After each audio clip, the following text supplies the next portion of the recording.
Get it up. What's up, everybody? Welcome back to another edition of the Rock Fantasy Files. I'm your host, James. Unfortunately, Stephen couldn't be here tonight. He was arrested for throwing a dildo onto the court at a WNBA game. Oh, shit. Wow. Yeah. Yeah. New York Mm, Liberty, they fucking pulled him right out of the building and beat his ass and brought him downtown. mm. So Poor Steve. tonight, Tony Dio came up with a topic for us. Um, for those of you not familiar, we got Tony Dio here and we've got Ovi from Norway. And we are going to discuss. I'm still a little confused by the topic because I'm a stoner, so it's hard to get shit into my brain. But I Eh, think it's going to be top three side projects that were spawned from bands and like it became like a long thriving band at some point, right? Is bands. that So projects that spawned from bands that were active, as they started out as maybe a side project, but it turned into a full-fledged band with okay? multiple albums. Now, some cases maybe they did one record and then maybe they're waiting to do another one later. But just about everybody I have picked have several albums out. So they Okay. turn into a band of their own. And sometimes the main person or people involved are still involved with the band they came from, and sometimes not, you know. Right. Yeah, Okay. So I probably picked one or two that aren't going to fit, but whatever. I get to cheat because it's I'm the cool. host. And It's it's all my good. fucking birthday in a couple days. So I get to cheat. How about that shit? Hell Eh, So yeah, Tony man. Dio, this is your subject. You're gonna go Okay. first. Top three. Okay. All right. All right. Um, well, this band, I think the first album came out in 2000, no, actually 1999. So everybody's familiar with Children of Bodom, the band Oh Children of yeah. Bodom. Yep. Well, Lexi Yep. Lehu, the late great Lexi Lehu, he had Children of Bodom going, and he started a Hmm. band with his wife at the time, Kimberly Goss, and it's called Synergy. And the debut album came out on Nuclear Blast, 1999. Synergy, Beware the Heavens. I fell in love with this first time I ever heard it. She sounds a lot like Ann Wilson from Heart. Very, very much like Ann Wilson from Heart. Great, just great singer. Also in this project at the time, this was started by Alexi and Kimberly, but the first album also featured Charlie D'Angelo on bass from Arch Enemy and Merciful Fate, and Jesper Stromblad from In Flames was the other guitarist.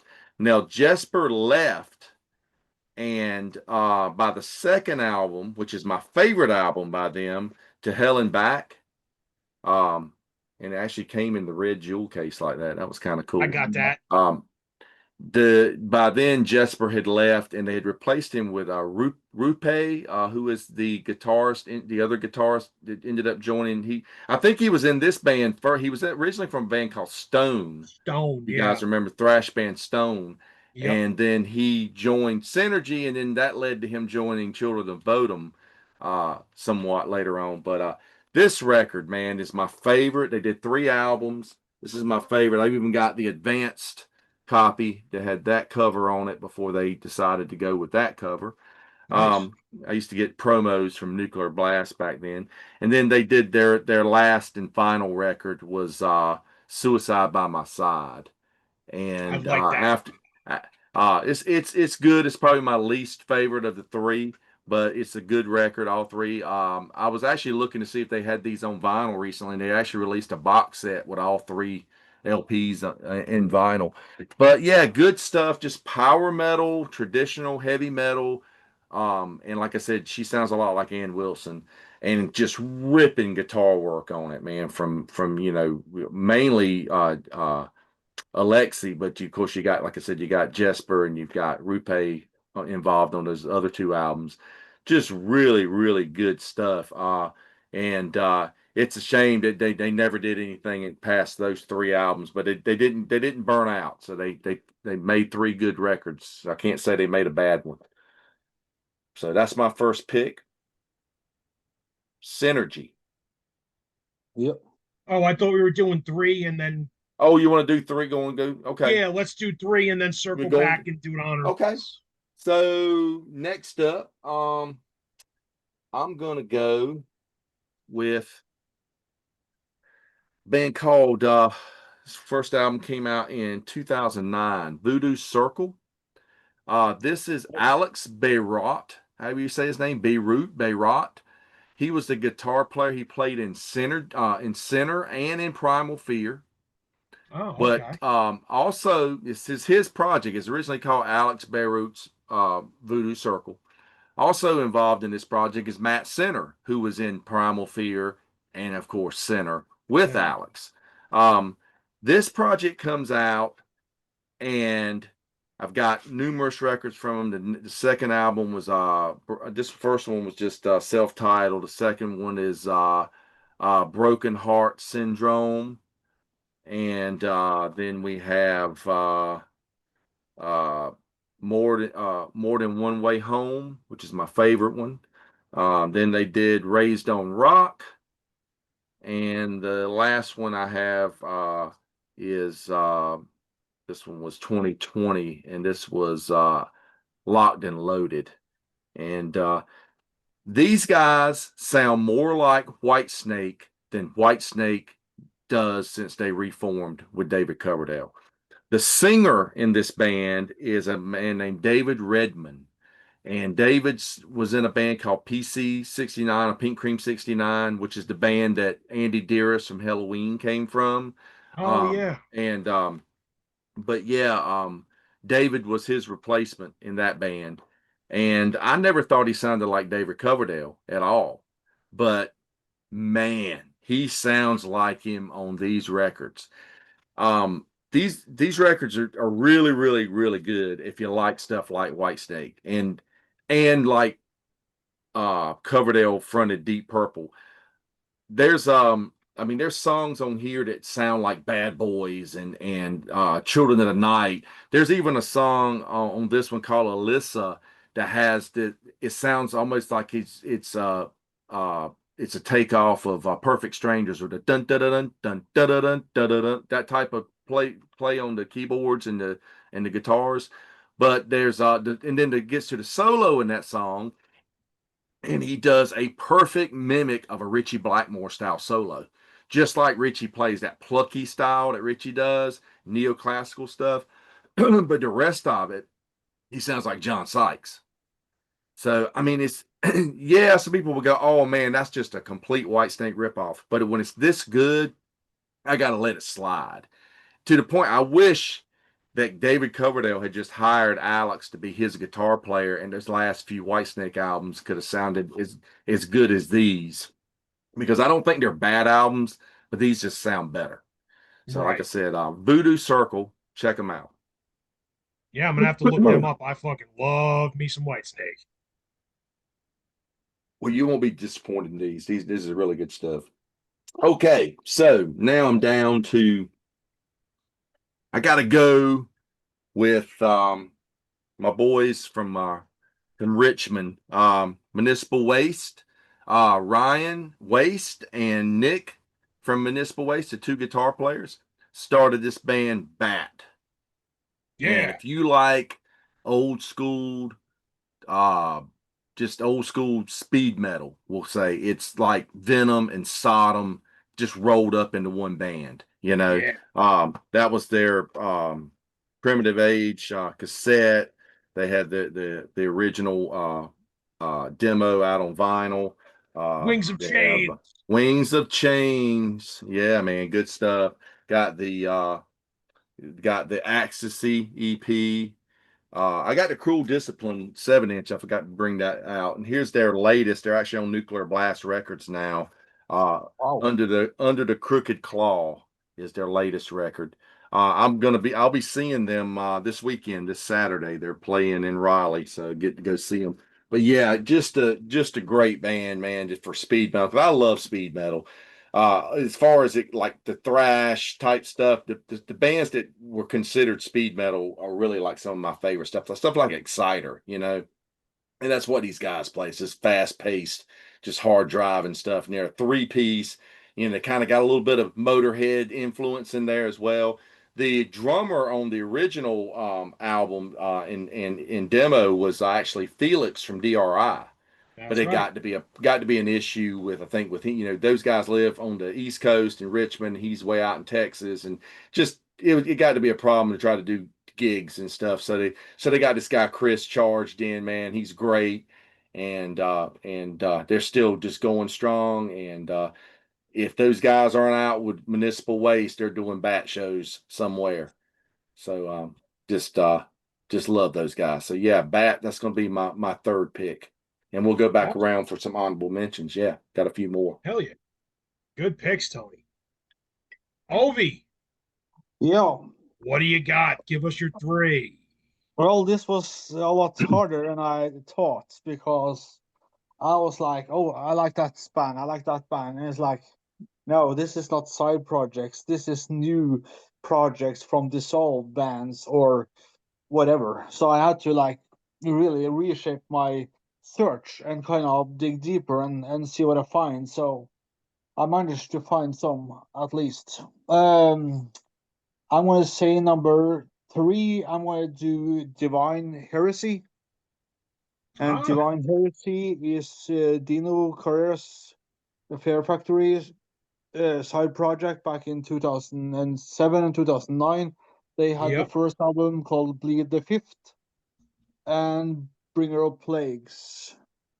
And they had the drummer, a fantastic drummer that I got to talk to, got to be friends with, like writing on the internet, like Tim Yon. And he also go from there to be the drummer of Morbid Angel. That's right. And his blast beats are like it's nuts. Yeah, he's a Uh, great drummer. Oh yeah, yeah, and man. they had a bass player too that died in 2020, I think, a young guy, and a couple other guys. I For saw them, number, man. I saw them live, man. They're great. Yeah, oh, you did back in yeah. 2007. I can't remember who they played with, but I saw them somewhere. Then I've heard Tim Young on the drums. Then Hmm. number two is going to be the side project of this guys. It's called the H Drive project. It's a 10-inch vinyl. Uh, the first of they're going to probably come with more, but they only come with these so far. And it's called Willets from Boltrover and Memoriam and Scott Fairfax from Memoriam, of course. And he was in. He has another band called As the World Dies. And he has played in Massacre for a while. And yeah, how he gets time to work and do all he does, I don't know, but so that if you want to check it out, it's on Bandcamp, H Drive Projects. I guess you get, or you have to go to Memoriam Bandcamp, I guess, and you get signed stuff and all good stuff. As for number one, it's gonna be Meat Hook Seed. It's Mitch Harris, Napalm Death side project. It's a industrial slash death metal, and he got Trevor Pearce from Obituary on that album, and he got Donald Hardy from Obituary on the drums. Yeah, They I were remember when that now came out. Yeah, what and year both of was them, that record came out? 1993. Yeah, I was going to say early 90s. Yeah, I Yeah, remember I seeing remember. I ads remember for a friend having that. Yeah, and we thought that it was an international band. You didn't see a whole lot of that at the time. that. Yeah, It, that was pretty cool. You got some guys from England hooked up with some Florida boys. Yep, it was embedded. Is so cool. It's such a good album. And then I guess there was a second album in '99 called Bible, which stands for Basic Instructions Before You Leave Earth. What a title! yeah, Yeah, it's pretty cool. from 1999, and then you got a couple other guys into the project too. It's not much known album, but it's definitely worth checking out. So that was my three. Awesome. Good picks, guys. Yeah, get some diversity going. Yeah, Yeah, absolutely. man, for sure. My number three is going to be Super Joint Ritual. I really, especially when this first came out, oh boy, did I play the hell out of this, man. What a cool band. Phil Anselmo from Pantera and Down, Hank Williams III on bass, Jimmy Bower on guitar. The drummer was Joe Fazio, who was also in a band called Tungsten for a little while. That's a old school pavement throwback band for you guys. Just a great band. I just violent, hardcore thrash punk, just pissed off and fucked up. And this is Phil was really not in a good place at this point. He was No. really doing lots of heroin and pills and but man, what they were putting out was fantastic. I love the Use Once and Destroy album, but I really enjoy Lethal Dose of American Hatred. I remember this coming out, went to the record store day of and grabbed it, and I played this. This could have been a summer album for me from the last episode because that summer Mm. I played this to death. Everybody within earshot of me was sick and tired of hearing Superjoy. I just love every second of music on this, man. Waiting for the turning point, dressed like a target, personal insult, so good. Stealing a page or two from armed and radical pagans. Just good stuff, man. The knife rises. There's nothing bad about this. You got the Uh, live DVD, didn't you, that came out? yeah, there was a couple of them. There's one from Texas, and then there's one from CBGB's. Hmm. I've seen them both, but I never got to get my hands on them because they were such like a limited thing. It was hard to kind of get your hands on. But Yeah, I they wish I'd known you back then. I could have sent you some. I was actually working at the label when those were both released, and oh no I did shit. get the chance. I went and saw them. I saw them in it was a 930 club in DC when the first album came out, and I went with another person from the label, and I thought, well, we're gonna go get to hang out with Phil. Oh, that'd be kind of cool. Well, it's like we met, the guys in the band and stuff. They were all hanging out, but Phil was on the bus watching a fight, watching a boxing match because he's a Oh big yeah, boxing fan. yeah, And I gotta say, so we go out, and I think you remember the band Speed Dealer opened. They were actually, I think they were still called REO Speed Dealer at that time, Ah, yes, and there was a decent crowd, wasn't packed, decent crowd. Not what you expect from a member of Pantera to be drawing. But yeah, they came out to put on a show. Phil was so out of it. It just made, I mean, the band was on, the band was tight, but Phil yeah. was just, he had like he had like two rows of monitors, three monitors set, and they were like running, parallel vertically up the stage. He would just get between them and he would just sit on them. And he just like, hey man, I like that shirt, and just kind of just he was just I mean, he was out of it. Was not a good show. I saw him at Ozfest though, and then they played a show at the Lincoln in Raleigh right after that too, and they were a lot. It was a lot better then. I remember Ozfest. I walked up to Hank the third, and I was like, "Hey man, what's going on?" Or whatever. He's like, "Dude, somebody stole my cut." He had like a patch army jacket. Said somebody stole it at the gig before, and he was all pissed off about it. Oh shit. But yeah, he was the best, man. Hank the third, he was just the most friendly guy. Will talk to you forever, man. Just really cool. I've heard Yeah. he's a super fucking cool cat. Someone told me that the drummer in Superjoint ended up playing with David Allen Coe for a while after that. I don't know if that's true or not. That could be. That could be. I Hey, think it's a paying there's gig. yeah, yeah, get paid. And I think there's beef with the drummer and Phil because in 2016 they came back, but they called it Super Joint and got rid of the ritual part. I never And even saw heard about that. Wow. yeah, Joe Fazio's not on it. He's not playing drums on it, but it's Phil and Jimmy Bower and Kevin Bond. And they got another bass player and another drummer. And I've seen interviews with Phil where Superjoint's been brought up and he's like stopped the interview when they start talking about the drummer. So I think there's some kind of beef there. There might be like songwriting shit or copyright stuff or something that they might be Or beefing somebody over. screwed somebody's girlfriend or wife or something. Could be. Yeah, but anyways, 2016 this came out and it's cool. I dig this album. I love anything Jimmy Bower and Phil Anselmo do, but it doesn't quite hit the same as the early stuff, especially Lethal Dose of American Hatred. Man, that's the one for me. But that's gonna be my first band I go for in this little side project thing we're doing.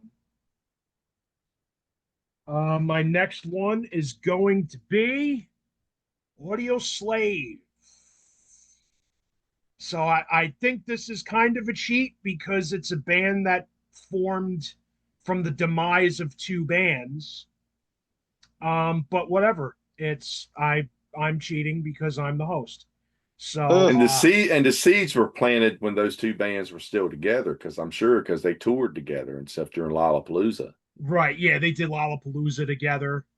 Um, I really fucking enjoy this first Audio Slave album. I like all three Audio Slave albums, but this one I go back to a lot.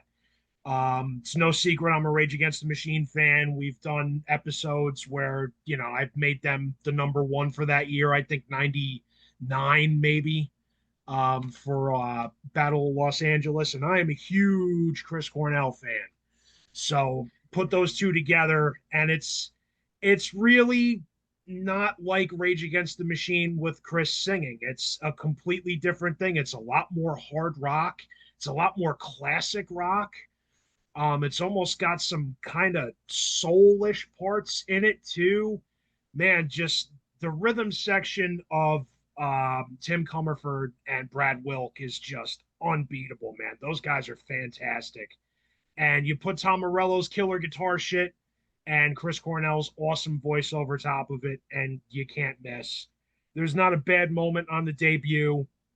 Everybody knows all the big hits like a Stone and Cochise and all that, but I really prefer some of the deeper cuts on here, like What You Are, and Exploder is a great one. Bring them back alive. Just everything on this is killer. I like that song, that Highway song. I think it's my favorite on that album. I Am the Highway. That's a fantastic song, man. Good mellow, I, chill song. I gotta add to this. So it's an okay record, I guess, but when it first came out, I was like, okay, I like that first Rage Against the Machine record, and I love Chris Cornell's voice. I was going, okay, this is going to be fucking killer. Record comes out. Well, the first thing that come out was the video for Cochise. Cochise, yeah. Fucking what a fucking song.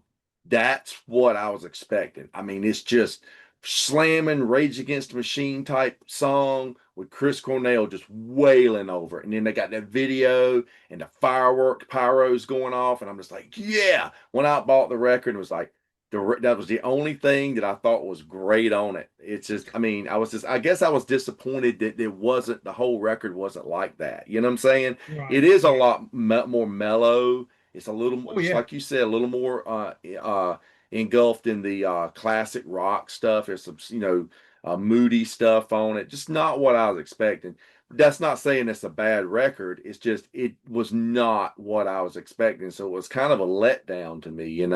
But there's been some Right. songs I've heard over the years on the radio and stuff I thought was cool. Like a Stone's a good song, I love that track. yeah, really good track. But yeah, it was not what I was expecting at all. I mean, I wish the whole record was like Cochise, because that would just that's a slamming record. Yeah, no doubt. Yeah, they're definitely a little more mellow than Rage Against, oh, quite a bit more mellow than Rage Against the Machine, but I dig that shit. I like to get stoned and listen to it.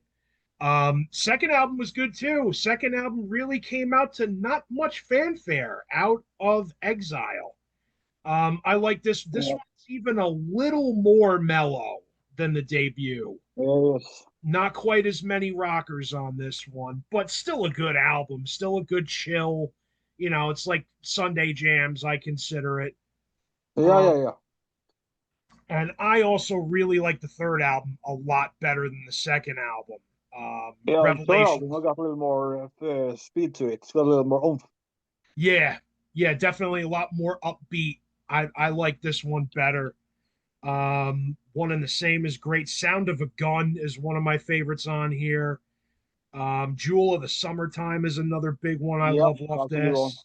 That's a fucking great song. And Original Fire, I think, was the single off this. That's a great one Yeah. too. Audio Slave fucking Do you rock. have the live DVD from that tour from Live in Cuba? Live in Cuba, I don't own it, but I have seen it, and it's Okay. fucking great. Yeah. So that's my number two. My number one is not going to surprise anybody at all. My number one's going to be Down. I've already lavished lots of praise on them for the NOLA record in several episodes of this show. So I'm going to talk about other releases. I really love Down 2. I love the addition of more Southern rock into their sounds, a little less metal, a little more swampy and Skinnerdy and kind of Molly Hatchet-ish. Really love this album very much. Dog Tired and Fast Lane is a great one on here. I really like the jazzy little lies. I don't know what they say. I don't know blah lies. I don't know what they say, but that's a great tune on here. Beautifully Depressed is another one of my favorites, and I really like Stained Glass Cross. That sounds like a tune that Skinner could have written back in the '70s, and just a good fucking song. You Down got this three. right. The live Oh yeah. album, DVD. Oh Yeah. yeah. Yeah, that's Double good. CD and DVD. Yeah. I I Hmm. go got it back on to that vinyl. DVD a lot. I got it on vinyl too, and yeah. Oh Wow. man, you got the record? That's cool.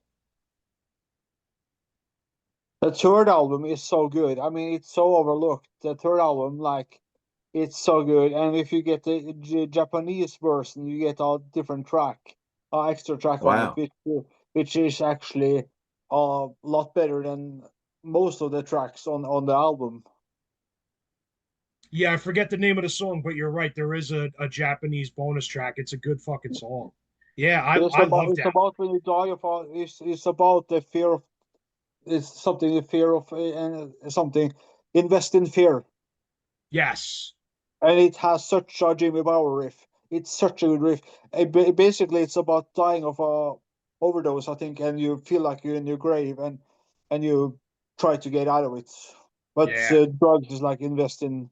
It's such a good track. But the last track too. I mean, like Yeah, Nothing in Return. Awesome. yes, Good that's song. so good. Good song. Yeah, Um, Favorites of mine off this one are Never Try. I really like that one a lot. That's a yeah, good deep song. Beneath the Tides, great one. yeah. Hmm. And I really like the opener, Three Sons and One Star. That's a kick-ass tune. Yeah, that's some cosmic shit for you right there.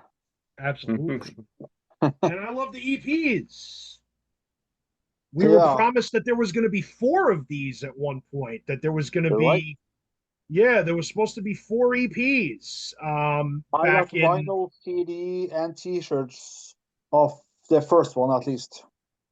yeah, I yeah. think So I they got the wound up vinyl only for the doing second one two. too. I think they're 10 inches, aren't they? Maybe. That's I'm what not she sure. said. Eh, Ah, eh, yeah. So yeah, the first EP here has Kirk Winstein on it.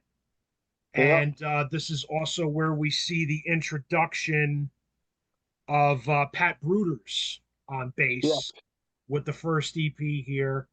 Everybody calls this one the Purple EP. There's really no name for it. It's just got kind of like a crescent moon next to the logo. Yeah. Curse is a Lie is fantastic song, man. Uh-huh. That's my favorite track off this. Curse is a Lie is so good. And I really like Open Coffins too. Um, Yeah. 6 tunes, but they're all great. And then the next EP is where Kirk Winstein bows out and goes to bring Crowbar back. Uh-huh. And we get Bobby Landgraf on guitar, who Yeah. was Rex's bass tech for Down, Uh-huh. and wound up taking the second guitar spot. And this is great too, man. I really like Conjure and Uh-huh. Hog's Head, Dog's Head. Fucking great tracks on this one. Good It's stuff. which tripper on the first one? Yeah, Witch Trippers on the first EP. I got Which the t-shirt. I got the t-shirt of the witch tripper. yeah, it's a fucking good song, man. So yeah, they're apparently recording a brand new one. I am very, very, very, very excited for that. Looking forward to the return of Kirk Winstein to Down, and Uh-huh. very stoked on what the new riffs are going to sound like. They've been giving us little pieces, little tastes here on social media, and it's given me Yeah. an erection, and I can't wait for it to come out. Yeah. So those are my three. So Tony Dio, what do you have for honorable mentions? Oh, honorable mentions. Okay, so we're familiar with the band Firewind. Yes, The sir. keyboard, they have a second guitarist who also is the keyboardist in the band. Bob Katsonius, I guess is how you say his name. That's the guy in there. I don't know how he's got but they're a Greek band, you know. Well, Bob actually has a side band that he started up. He's still part of Firewind. They're called Out Loud, and the first album was released in looks like 2009. Actually got him to autograph that at a Firewind show. He actually tripped out that I actually had this because I think they're on Frontiers, and it's total what you Oh, expect from Frontiers. It's a melodic rock, hard rock record, kind of a little bit of the hair metal type stuff. Some of it reminds me of like Bon Jovi, like the first record. You know, there's a song that kind of reminds me of Runaway on this one a little bit. But they've got a great singer in the band, Chandler Mogul, who's an American. He sang on Denner's Inferno album. Got Michael from Merciful Fate. He sang Yeah, on Punky Meadows from Angels solo record. Just a great singer. And they've done there's their Love Catastrophe album there, and then Virtual Hero Society. I want to say they've done another EP since then that I haven't run across. Um, from there, sticking with the melodic rock stuff, this is like a 180 for what this guy does. Okay, so you got Speed from the band Soilwork. oh, nice. He has the Night Flight Orchestra, which I became a huge fan of. There's their first love them, album, Skyline Whispers. love them. Eternal Affairs was their second album. This is the record that sold me on the band, Amber Galactic. That's a great one. The one after that was Sometimes the World's Not Enough, and I've got That's my favorite. all their other ones I got on CD over here. I didn't drag out everything, but man, you want to hear a good record, Amber Galactic. When this came out, this was 2017. A friend of mine, he was always giving me like a flash drive with new music to check out. And this was on. And I started hearing people talk about Night Flight Orchestra. And so I remember I put it in the car and I listened to it, and I was like, God, this is great. It's kind of like you got bands like AOR bands like Toto and Foreigner and 38 Special meets like Steely Dan. You got Steely Dan thrown in, and Alan Parsons Project. So it's just this like really commercial hard rock, melodic rock mixed with like a little bit of the proggy bands that would go into that commercial field and have these radio hits like Alan Parsons did, and Steely Dan. So great musicianship on it. Charlie D'Angelo plays bass in this band. The touring guitarist, just passed away a few years ago. He was in Soil. He played with Soilwork. He was Soilwork's touring guitarist. Uh-huh. Yeah. Um, but yeah, such upbeat music. I mean, just really cool. Fell in love with this band. Can't say enough about them. I was actually going to try to go see them. They're playing Prague Power in Atlanta in September, and they couldn't get their visa straight, so they're not going to be there. So once again, I was supposed to see them. I bought tickets to see them at Prague Power in 2020.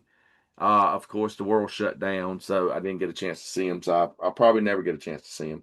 Up next, I'm going to go to John Oliva from Sabotage had Dr. All Butcher, right.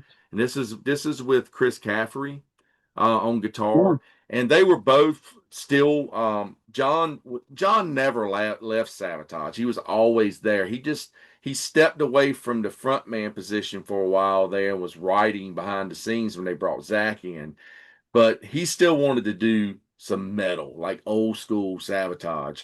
So he brought Chris Caffery back, and they did this Dr. Butcher project, and it came out in 1994. And man, it's if you like, stuff like Power of the Night and Sirens and stuff like that, you'll dig this because it's the darker side of Sabotage for sure was in this band.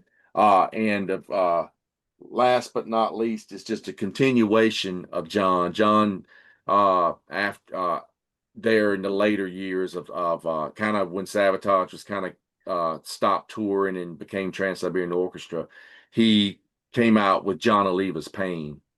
And Ah, yes. that was this continuation of the Sabotage type stuff that he was writing. He's done quite a few records with that. So there's Dr. Butcher on CD, but yeah, I got several of them. The first band was actually the album's called Taj Mahal, but that was going to be the name of the band. Get it like Taj, like Sabotage, but he ended up calling it John Oliva's Pain. But yeah, I got to see them. They did a club tour. It was John Oliva's Pain and Circle to Circle, which was Zach, this other singer in Sabotage is Zach Stevens. It was his band. So you had just the best of Sabotage in two bands, and they would do their original material and then they'd get together at the end and play a bunch of Sabotage songs. So that was really cool. That's awesome. Yep. Man, that Night Flight Orchestra, they almost made my summer jams when we did that episode because I could see that. that's sometimes the world ain't enough record. I got that right at like the beginning of that summer and played it to death. Oh My yeah, man. my girlfriend loves that one too, man. That's a fantastic album. You Paralyzed. know, What a song. You Ball know. Paralyzed is my favorite track on there, Whoa. man. Yeah. Such a What a good. great track. And then Yeah. Domino was on there too, right? That's isn't that? Oh, Domino's on Amber Galactic. Yeah, oh, that's okay. it. Yeah. My Yeah, favorite song by them is probably West Ruth Avenue, which is actually on the second album. It's on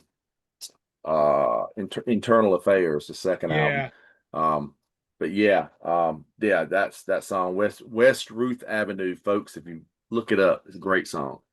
absolutely. Probably the best song that some of those 70s AOR bands never wrote. Right? Yeah, I felt like that too. It's like Yeah. half of that Sometimes the World Ain't Enough album is like, man, these could have been Foreigner songs. Yeah, totally. Yeah. And it's So amazing to okay, think that this is the guy from Soilwork, yeah, there's you that know? too. I mean, like you can, he gets melodic when he sings with Soilwork, Well, especially yeah. towards later stuff. But man, Well, it's like a complete the 180. last Soilwork stuff that I heard, I was like, wow, it kind of sounds like some of the heavier Night Flight Orchestra stuff. Yeah, yeah, it kind of does. Yeah. I feel like it's probably starting to bleed in, because And like you said with the that's something we fire. could bring up too in this subject. When you start doing these, they do these other projects because they want to have an outlet for other forms of art that they want to bring out a lot of times. But a lot of times it starts creeping in, and you get to the point you get a band like Ed Guy, for instance, where Tobias started going off and doing these Avatasia rock operas. And now it just like you can't tell the difference between that stuff and the Ed guy stuff. It just starts all bleeding together, you know? Yeah. Yeah, it's funny how that happens. Yeah. Ovi, you got Right, honorables? right. I was so sure I was holding back because I was so sure you're gonna do this, but you didn't. So, oh crap! I could get to mention it, and that's Kirk Winstein from Crowbar and Jimmy Justa from some band with Hey, Kingdom of Hatebreed. Sorrow. Hatebreed, right? Yeah, Hatebreed. That's in my honorables. Yeah, Kingdom of Sorrow, first album, and Behind the Blackest Tears. So And there, good. yeah, and you got the Japanese version, you got No Class, uh, Motorhead, Motorhead cover. yes, Cool. and on this Cool. one, you had the cover of something that's way out of that style of music. I can't recall what it is, but it's a cover of something that I was like, what? How this is this gonna sound? So that's pretty cool. Another one, I was so sure. You guys have mentioned a lot of this from before, but you haven't really gotten to right to the subject, and that's when Dimebag Darrell and David Allan Coe did Rebel Meets a Rebel, and Oh now yeah. that's There, cool there's stuff. there's the original version from Co-Pop Records. All right, Yeah. nice. Oh, Nothing to Lose, and it's such a great album. I mean, Heartworn whoever. Highway. I love that song. Yeah, and you got Rex Brown on bass and Vinnie Paul on drums. So it's basically Pantera with David Allan Coe. Yeah. Hmm. Cowboys Do More Dope. Love that Yeah, one. Get Out of Hardcore, My yeah, Life has Hank Williams III on it. yeah. Arizona Rivers, Cherokee Cry, No Great song. Compromise. Yeah, Yeah, so that's good stuff right there. And absolutely. then we got we got to mention Dave Mustaine and MD 45. There you go. Which you got two guys that's I guess are not connected to real to metal, and you got Jimmy on the drums that came to play on Risk and play on World Needs a Hero and Rude Awakening on drums. And this That's the I wish original version with Ving from Fear, right? yeah, I Yeah, because wish they this went back was and re-recorded it with Dave Just Mustaine went Dave. back and yeah. Yeah. Hmm. good. Yeah, in 2004, when Dave redid all the Megadeth albums, he Yeah, redid that one too when he took out Ving's vocals and Dave sings the entire thing. Yeah. I gotta see because there's a reissue thing here of Megadeth in it. Also, maybe you got the 2004 one. You've got must have Leaving both. leaving voice and harmonica. Yeah, so Lee Ving not only played harmonica on the original, he sang some on the album too. He did vocals on pretty much, I would The think, at whole least thing. half, if Yeah. not most of the fucking album. Yeah. Yeah. And yeah, Dave took Lee Ving's vocals off, and Dave sang the entire thing and put it out like that in 2004. Weird choice to Bro, me, Yeah. but we you're are gonna talking see about this. Dave I, Mustaine. I read something about that recently. I can't remember what he said. He said why he did that, but I can't remember what the deal was. Because I wrote everything. Yeah, that's 96, right. 96. This is 96, 96. So original. Oh, okay, yeah. So you got the original. Yep. Hmm. And then the last one is going to be, if you're familiar with Immortal, Oh it's, yeah, great it's album. the solo project. It's kind of ironic because it's Immortal, and then you got a side project but you got our boss on vocals, still got Demonos writing the lyrics, and you got the original drummer Armageddon on drums. That's right. So you got basically original Immortal in a side project with a couple other guys from Audrey Horn and versus like Sog and versus a lot of different like Norwegian stuff and stuff. But this album is so good. The Storm Oh Arrived yeah. Warriors, Mountains, Days of the Northern Winds, Cursed We Are, Shadowed Realms. I mean, this is good stuff on Nuclear Blast 2006. Killer album. I actually got my copy of that when it first came out from Rock Fantasy Records in Middletown, New York. Oh, wow. Personally, I like that album better than anything Immortal ever did. I really love that album a lot. Good picks, Ovi. Good picks, Yeah. Tony. Yeah. Let's give Ralph's picks before I give mine. So if Sure. the audience will excuse me for a moment while I get Count Ralphus's picks. Yeah. Yeah, let's see. All right, Count Ralphus's 3 are. All right, Count Ralphus's 3 are SOD. All right. He's going with them. English or die. Everybody knows SOD. Speak English And or die. he's going with Spirits of Fire, All which right. That's is Chris Caffrey. great, Yeah, and great power metal band by Chris yeah. Caffrey, who's been a guest on this channel. And Yeah. first album had Tim Ripper Owens on it. I love that first album. And Static Abyss, which apparently is a side project of Chris Reifert from Autopsy. All right. So if you're into Autopsy, you probably should go and check that band out. Static Abyss. All right, Nice. my honorable mentions. Ovi already fucked one of mine, but I'm going to talk about him again. Kingdom of Sorrow. Love it.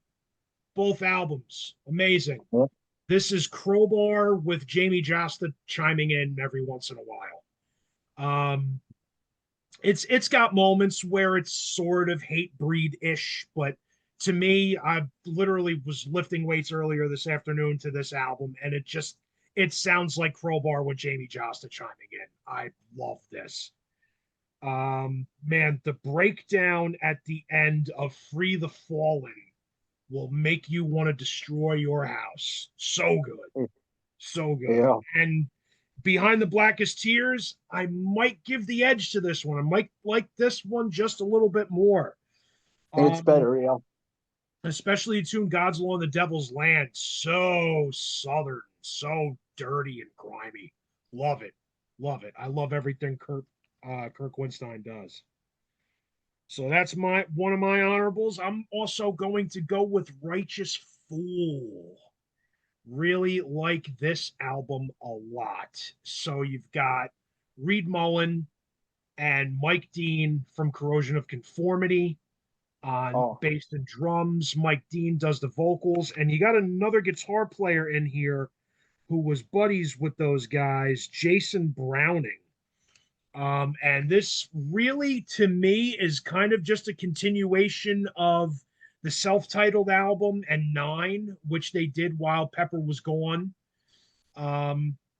Still keeping Very it much. that Sabbathy sort of style, but with a little punk edge to it, a little bit of hardcore mixed in.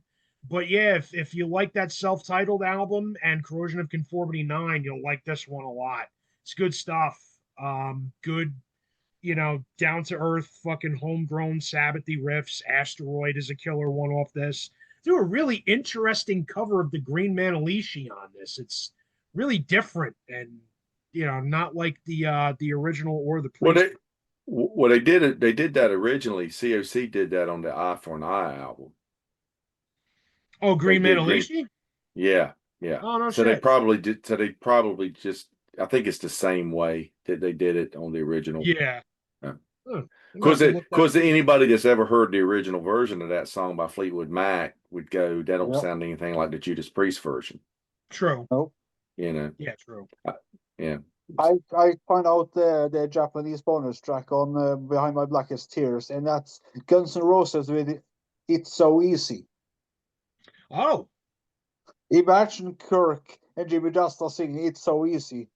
I got to look that up. I had no idea that existed. Wow. Yeah. It's nuts. Okay. That's why I couldn't recall it. I just remembered it was so out of place. Yeah, But man, I definitely. got to hear that because I mean, think about that riff in that song. That's a heavy riff, and that Yeah. you know. Yeah, I bet it works. Yeah. Wow. Gotta check that out. I know what I'm doing when I sign off of this. My last honorable mention is kind of a brand new one. This album just came out last year. Oh, Dark Chapel. Um, uh-huh. this album is fronted by Dario Lorino, who is also the co-guitarist in Black Label Society. So Ah, Dario does all the vocals and lead guitar on this, and this is a slamming album. I just bought tickets to see Zach Sabbath in November and saw that these beautiful. guys were on the bill. So I said, Nice. I'm going to grab that Dark Chapel record. It was on my radar. I knew Dario played on it. So I grabbed it, and I've been listening to this a lot the past 3 weeks, playing it at the store a lot, playing it at home. This is slamming stoner sludge. I mean, it's really not reinventing the wheel. If you know, it's Dario from BLS, and it's very BLS ish, just with a different voice. Dario's got a great singing voice. He's got a real good, smooth singing voice, and he's a fantastic guitar player, and he's a riff machine. Some great heavy stuff on here, and you get some piano ballads too. If you know if you're into that, getting the piano ballads from BLS, I definitely recommend grabbing this Dark Chapel record, Spirit in the Glass. The opener on here, Afterglow, is a fantastic song.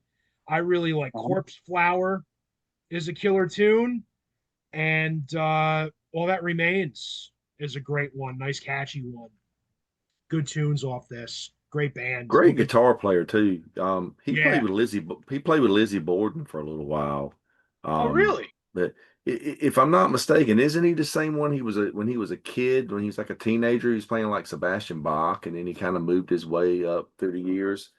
I want to I say that did not know that. because I was thinking it's the same guy. He was been playing since he was like a teenager or something. I Not mean, he really plays sure. like he's been playing since he was a teenager, for sure. Yeah, yeah, I know he's definitely younger than Zach. yeah. But We'll yeah, he could have been look playing him with up. Sebastian Bach. I wanted to say he did maybe when he was younger, unless I've got him mixed up with somebody else. But I remember seeing Sebastian. He had this young kid playing. I want to say his name was Dario, but I remember he ended up in Lizzie Borden, and then And then went to obviously had BLS. yeah, Awesome. yeah. Hmm. So this was a cool show. We all pretty much picked different shit. Nice variety of stuff. Yeah, for sure. Yeah, I appreciate hanging with you guys tonight. And as every Wednesday night, taking your time and fucking hanging out. Um, all you watchers and listeners, leave some comments, like and subscribe. Give us some of your top side projects or bands that were birthed off of other big bands and became a thing, because I like to read the suggestions and I like to go look up new stuff. I'm always looking for new bands to listen to. Yep. So, yeah, leave some comments, like and subscribe. Thank you for tuning in from North Carolina. Thank you very much, Tony Dio.